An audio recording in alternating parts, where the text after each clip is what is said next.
जयपुर की सरोना गरिमा गृह में ट्रांसजेंडर समुदाय का एक प्रशंसनीय सशक्तिकरण मॉडल रूप ले चुका है, जहां सुबह शाम की दिनचर्या योग से शुरू होकर सिलाई, डांस, ब्यूटी, कंप्यूटर साक्षरता और प्रतियोगी परीक्षा की तैयारी तक फैलती है, जो यहां निवासियों को बहुआयामी कौशल प्रदान करती है। पिछले 2 वर्षों में इस गृह से प्रशिक्षित 89 ट्रांसजेंडर लोगों को विभिन्न विभागों में नियुक्त किया गया है। इनमें 13 पुलिस कांस्टेबल, 9 बस्तर फाइटर्स और 18 बालको कर्मचारियों सहित अन्य शामिल हैं। हालांकि ये सभी उपलब्धियां प्रेरणादायक हैं, पर गोविंद ने दुखजनक सत्य से भी पर्दा उठाया। समाज और परिवार में अब भी व्यापक भेदभाव है। कई लोग योग्य होने के बावजूद काम देने से कतराते हैं और हर कदम पर अस्वीकार की स्थिति का सामना करना पड़ता है। देखिए, ये हमारी एक संस्था है, छत्तीसगढ़ मित्र संकल्प समिति। वो कम्युनिटी बेस्ड ऑर्गेनाइजेशन है जो ट्रांसजेंडर समुदाय के अधिकार, उनकी लाइवलीहुड, उनकी एजुकेशन और उनके रोजगार के लिए कार्य करती है। ये हमारा जो संस्था है 2009 से रजिस्टर्ड हुआ। ये संस्था का स्थापना करने का हमारा मुख्य उद्देश्य था ट्रांसजेंडर समुदाय को मेन स्ट्रीम से जोड़ना, मतलब लोगों के बीच उनमें अवेयरनेस फैला के उनको मान सम्मान दिलाना। देखिए, स्टार्टिंग में हम लोगों ने जब गवर्नमेंट से एडवोकेसी करी 2010 में और 2011 में हम लोगों को वोटर आईडी देने में एक कॉलम आया था, वो भी अन्य कॉलम। लेकिन सबसे पहले हम लोगों ने अन्य के लिए वो किया। और रही बात जो ऐसे आपने बोल रहे हैं गरिमागिरी के लिए, तो ये गरिमागिरी 2021 में रन हुआ। ये जो सेंट्रल गवर्नमेंट इनके द्वारा फंडिंग की जाती है, बट अभी पिछले 1 साल से फंडिंग नहीं हो पा रही है। और यहाँ जो ट्रांसजेंडर स्टूडेंट हैं, जिसमें ट्रांस मेल है, ट्रांस फीमेल है, मतलब मेल टू फीमेल लोग भी रहते हैं, फीमेल टू मेल लोग भी रहते हैं। वहाँ ऐसे बच्चे जो फैमिली से, परिवार से और समाज से बहिष्कृत हैं, जिनको समाज परिवार में सम्मानजनक स्थिति में जीने नहीं देते, स्वतंत्रता से रहने नहीं देते, तो ऐसे आश्रयहीन ट्रांसजेंडर समुदाय के लिए ये गरिमागिरी बनाया गया है। ये सबसे अर्ली मॉर्निंग इन लोग 6 बजे उठते हैं। उठने के बाद इन लोग का 1 घंटा एक योगा एक्सरसाइज क्लास होता है। उसके लिए हमारे एक टीचर आते हैं योगा के लिए, वो उनको 1 घंटे योगा सिखाते हैं। फिर 7 से 8 बजे इन लोगों का लंच ब्रेकफास्ट रहता है। ब्रेकफास्ट होने के बाद इन लोग अपने अपने कमरे में जाके फ्रेश होते हैं। फ्रेश होने के बाद इन लोगों का 11 बजे से क्लास स्टार्ट हो जाता है, जिसमें जो आबकारी विभाग अभी जो निकला हुआ है उसमें फॉर्म डाले हुए हैं। सीजी कांस्टेबल रिटर्न की तैयारी कर रहे हैं, जो फिज़िकल पास आउट हो चुके हैं।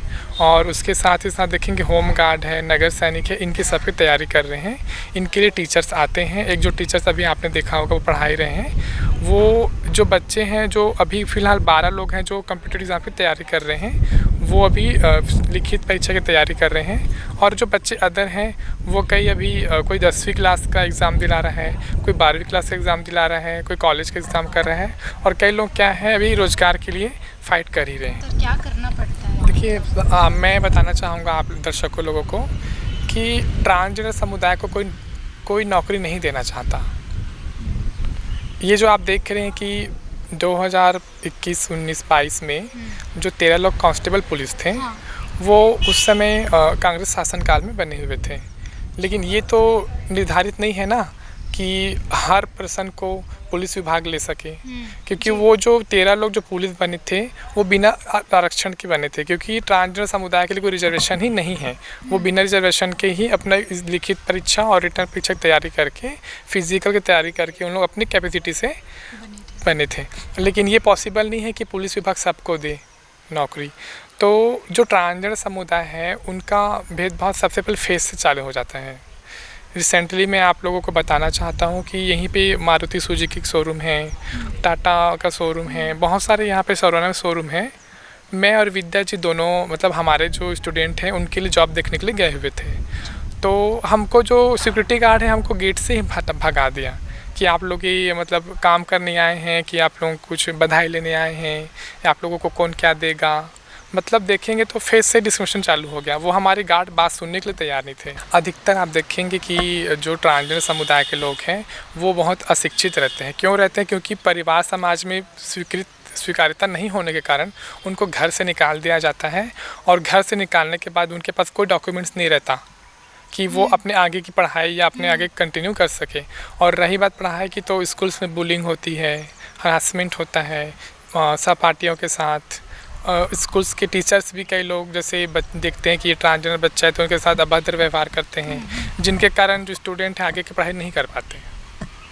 और कहीं ना कहीं देखेंगे तो एजुकेशन का बहुत अभाव है, और एजुकेशन ना होने के कारण ही लगता है कि मुझे जॉब नहीं मिल पा रहा है, और जॉब मिलता भी है तो उनके अकॉर्डिंग जॉब नहीं मिल पा रहा है, क्योंकि वो ट्रांसजेंडर समुदाय है तो उनसे 8 घंटे के बदले 10 घंटे ड्यूटी लेते हैं और उनको ज़्यादा मेहनत वाला काम दे देते हैं। ऐसा है।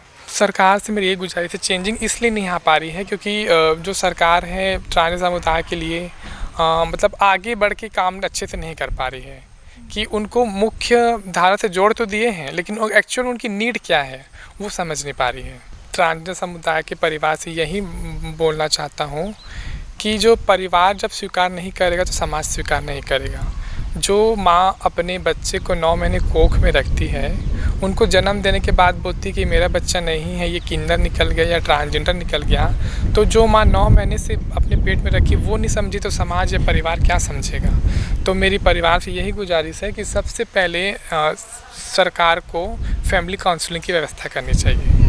अगर फैमिली काउंसलिंग की व्यवस्था हो जाएगी कि ट्रांसजेंडर समुदाय जैसे भी आपके ही बच्चे हैं, परिवार को समझाएंगे, माँ बाप को समझाएंगे, तो हो सकता है कि जो ट्रांसजेंडर बच्चे जो बेघर हैं, समाज से बहिष्कृत हैं और अपने अधिकार नहीं ले पा रहे हैं, हो सकता है वो फैमिली काउंसलिंग के माध्यम से अपने परिवार में ही रह के जो भी उनको सुविधाएं मिलनी है या जो भी उनके अधिकार उनको मिल सकता है।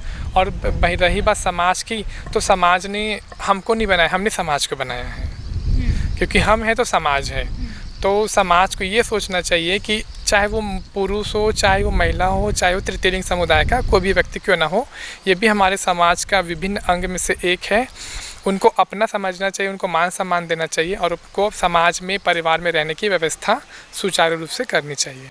इस प्रकार गोविंद के अनुसार गरिमा गृह केवल रोजगार या शिक्षा देने का स्थान नहीं, बल्कि ये समुदाय के आत्मसम्मान, समाज और परिवार में सशक्त पहचान और सकारात्मक परिवर्तन की एक समर्पित लड़ाई है, जहां रोज नए सपने पनप रहे हैं, पर अभी भी राह चुनौतियों से भरी है।